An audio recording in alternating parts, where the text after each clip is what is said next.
बच्चों, अगर आप बोर्ड एग्ज़ाम में अच्छा स्कोर करना चाहते हो तो आपको सबसे पहले ये करना होगा कि प्रीवियस 10 ईयर के क्वेश्चंस जो है ना उन्हें आप लगाओ।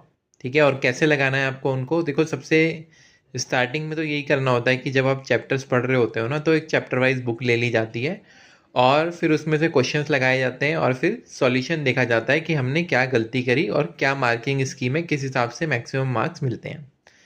फिर जब आपके पास एंड का टाइम आता है तो एंड के टाइम में आप जो 10 ईयर है वो लेते हो और उस 10 ईयर से जो प्रीवियस 10 ईयर्स के क्वेश्चंस आए हुए होते हैं उनको पहले पूरा पेपर 3 घंटे का खुद अटेम्प्ट करते हो।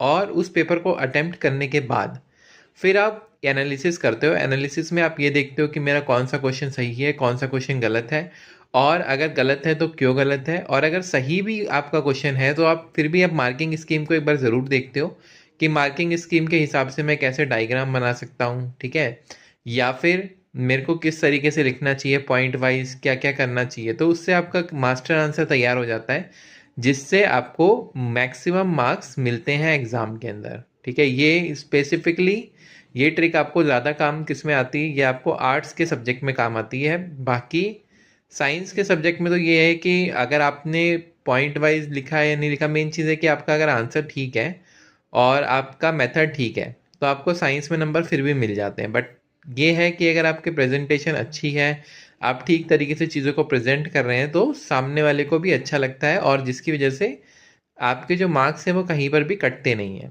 ठीक है, तो ये तरीका है जिससे कि आप बोर्ड एग्ज़ाम में काफ़ी अच्छे नंबर ला सकते हो और सेम यही तरीका फॉलो करके आप स्कूल के प्री बोर्ड एग्ज़ाम में भी मार्क्स स्कोर कर सकते हो। प्री बोर्ड में स्कोर करने का बेनिफिट ये रहता है कि आपको प्रैक्टिकल में 1-2 नंबर एक्स्ट्रा मिलने के चांसेस बढ़ जाते हैं। All the best.